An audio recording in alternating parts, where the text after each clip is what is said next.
તો આ તરફ અમદાવાદના દસક્રોઈમાં જાણે કે આભ ફાટ્યું છે। 8 કલાકમાં પોણા 10 ઇંચ વરસાદથી જળબંબાકારની સ્થિતિ છે। મોડી રાતથી શરૂ થયેલો વરસાદ હજુ પણ યથાવત છે। એસપી રિંગ રોડથી લાંભા ગામ તરફ જતો રસ્તો જાણે કે જળમગ્ન થઈ ચૂક્યો છે। અસલાલી હાથીજણ હાઈવે પર વરસાદી પાણી ભરાયા છે અને હાઈવેના આસપાસના ખેતરો પાણીમાં ગરકાવ થઈ ચૂક્યા છે। તો લાંભા તરફ જતા માર્ગ પર બોલેરો કાર ફસાયાના પણ દ્રશ્યો સામે આવ્યા।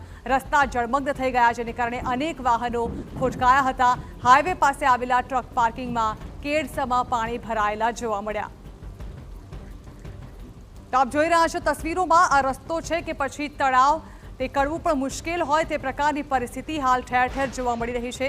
ત્યારે ખેતરો પણ પાણીમાં ગરકાવ થઈ ચૂક્યા છે।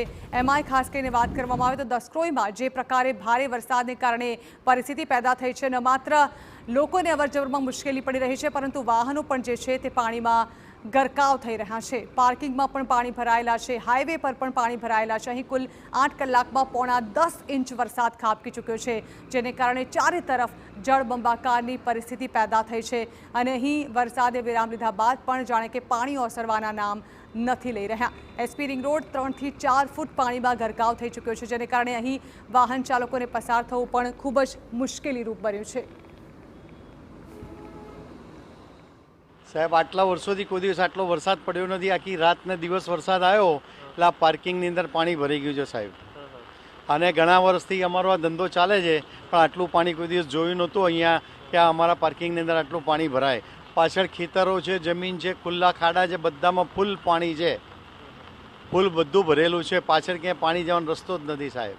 તો અમદાવાદ અને આજુબાજુના વિસ્તારમાં ગતકાલ મોડી રાતથી અતિ ભારે વરસાદ વરસી રહ્યો છે અને એ વરસાદ સતત વરસવાને કારણે જે દસક્રોઈ તાલુકો કે જ્યાં સરખેજથી લઈને નારોલ સુધીનો જે સમગ્ર આઉટર રિંગ રોડ છે એ વિસ્તાર આવતો હોય છે ને એ વિસ્તારની આજુબાજુના ચાહે ખેતરો હોય કે પછી ટ્રકો માટેના જે ટ્રાન્સપોર્ટના પાર્કિંગ સ્ટેશનો હોય એ તમામ જગ્યાઓ પર પાણી ખૂબ મોટા પ્રમાણમાં ભરાઈ ગયેલા આપને જોવા મળી રહ્યા છે। અત્યારે હાલ અમે લાંભા ગામ અને જે એસપી રિંગ રોડ છે એની પાસે આવેલ આ એક પાર્કિંગ સ્ટેશન છે અને ત્યાંના દ્રશ્યો આપને જોવા મળી રહ્યા છે કે લગભગ અહીંયા 250 જેટલા ટ્રક રાખવામાં આવ્યા છે અને એ ટ્રક જે જગ્યા પર જે પાર્કિંગમાં રાખવામાં આવ્યા છે ત્યાં ખૂબ મોટા પ્રમાણમાં પાણી ભરાયો હોય એ પ્રકારના દ્રશ્યો આપ જોઈ રહ્યા છો।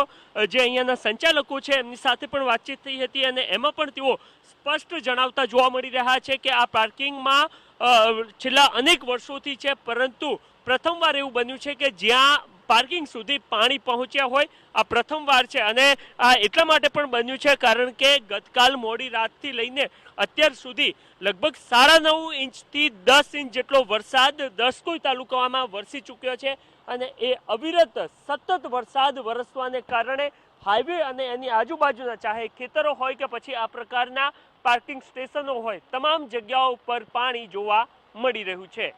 કેમેરામેન ઇમરાન શેખ સાથે નરેન્દ્ર રાઠોડ, TV9 અમદાવાદ।